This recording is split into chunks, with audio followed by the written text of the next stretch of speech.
So somebody posted, Francis Gaido hasn't uploaded in a few days.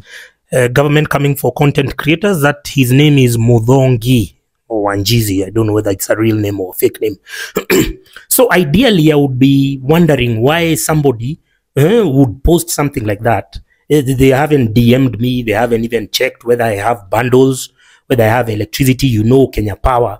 They are extortionists. Every week they are sending 2 different sets of people, especially in the Mount Kenya region. They are sending 2 different groups to come and disconnect people so that they can extort money from them. Yeah. So you don't want to know whether I have those issues. Don't know even whether I was sick.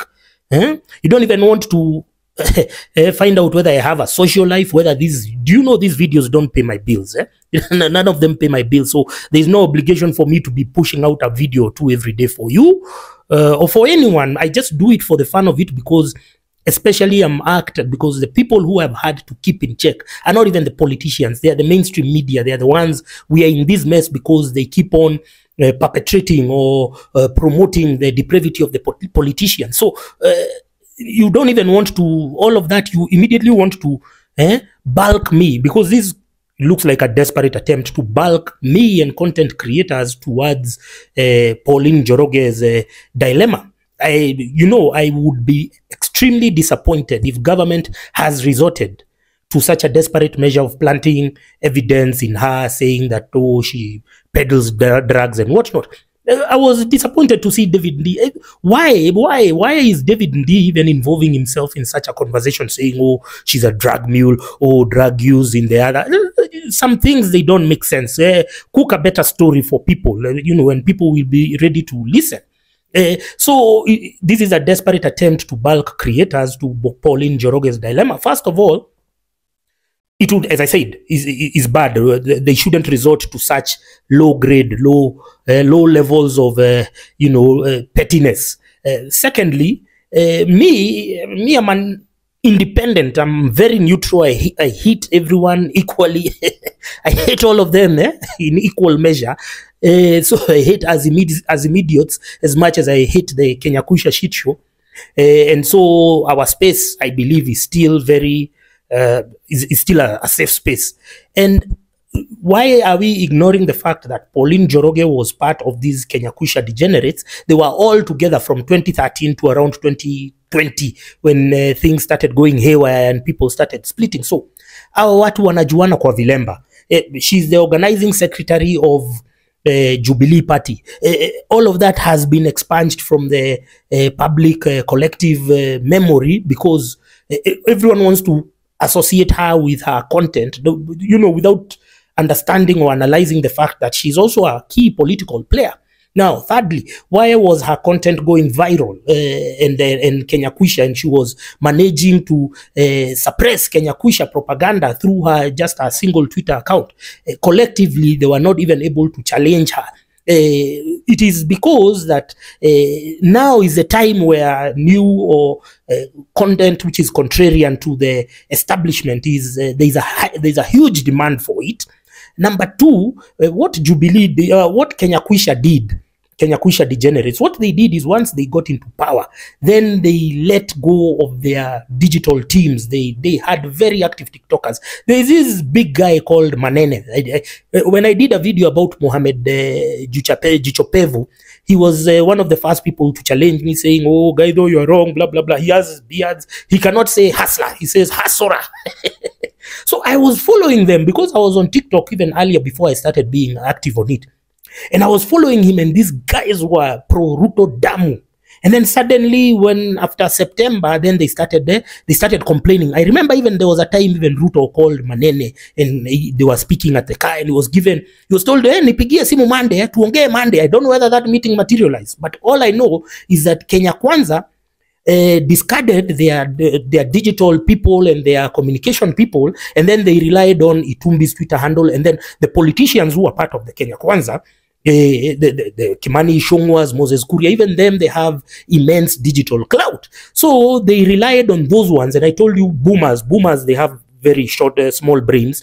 They relied on these guys because these guys, why are we paying for digital propagandists while we already have Moses Kuria who has, I don't know how many followers. We have this guy who has followers, Kimani Ichung'wah, Ndindi Nyoro. We have them. Why do we need these guys? But the propaganda mechanism doesn't work like that.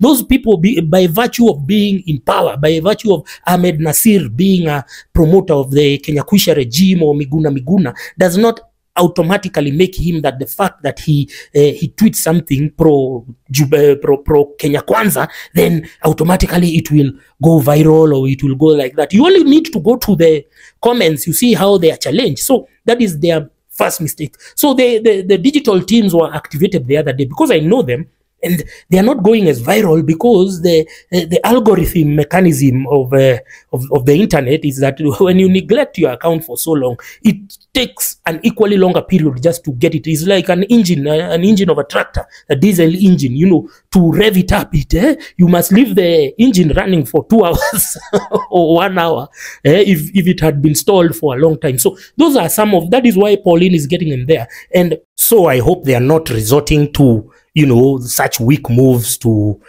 just to flex. The key here is we call it the battle of the wits. The battle of the wits is where you argue and then what? I was like in high school because I've always been that guy challenging power. So I would challenge bullies who are bigger and stronger than me. And then because when I hammer them during the heated exchange, then they would say, I'll fight you. That was my life in school, because I was challenging them and then they couldn't challenge back. Now this is now bully mechanisms. The thing is, up your game, up your communication game. Now you don't pay your propagandists. What do you expect? This is and then now you listen to your key people there, the CSs and whatever, and then they're telling you. Now by the time Ahmed Nasir responds to something which has happened and he's busy with his clients striking mega deals, do you think he has time to be on Twitter 24 hours? Now Pauline, that's all she's doing, and that's why she was running over you guys because you guys your bill skills, your bill strategy. So keep it classy, keep it here. If there is something illegal that has been done, you are at liberty to pursue it. But the coincidence that here and then we are, there's maandamano, you're cracking down on protesters, and then you get them, you expose yourself to this level of criticism. Secondly, also, on the other context is that Pauline even herself, she made the error of posting thirst traps, revealing her location. She made an error trusting her friend, who people are saying the friend is the one who betrayed her. Even her, she's supposed to take, just extra measures just to be safe, because she knows the industry and the ecosystem she's operating with. She knows. That's it. So both need to analyze and take the necessary precautions without their issues spreading over to the public domain. Finally, I don't know whether I'll have enough time for this, but I've seen now there's this narrative which is cropping up about, the trade deal will not be signed without LGBTQ being accepted. And I'm wondering, didn't the Supreme Court in February 24, the Supreme Court rules in favor of LGBTQ organization? So these things are enshrined in the Constitution. How then do they end up in a trade meeting? But I knew that once Moses Kuria was blocked from that meeting with the visiting Trade Secretary Catherine Tai, I knew they were going to fight back. But their fighting back was going to the repercussions were going to come on us Kenyans, not on the Mzungus, because they want us to hate the Mzungus. We will hate the Mzungus in our own terms, from the context of colonialism and anti-trade practices and trade imbalances and whatnot, and the BRICS. I don't know what.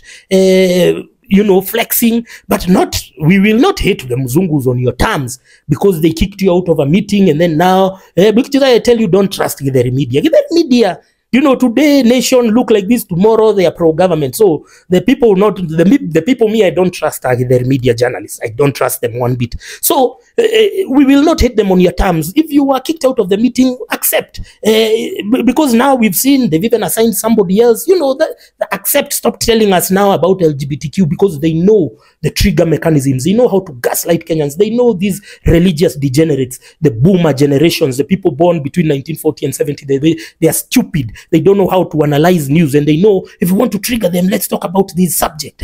Now they are putting it there, and so by default, by instinct, we are going to say, Muzungu is right. No, these are Western puppets. Don't trust anything they say.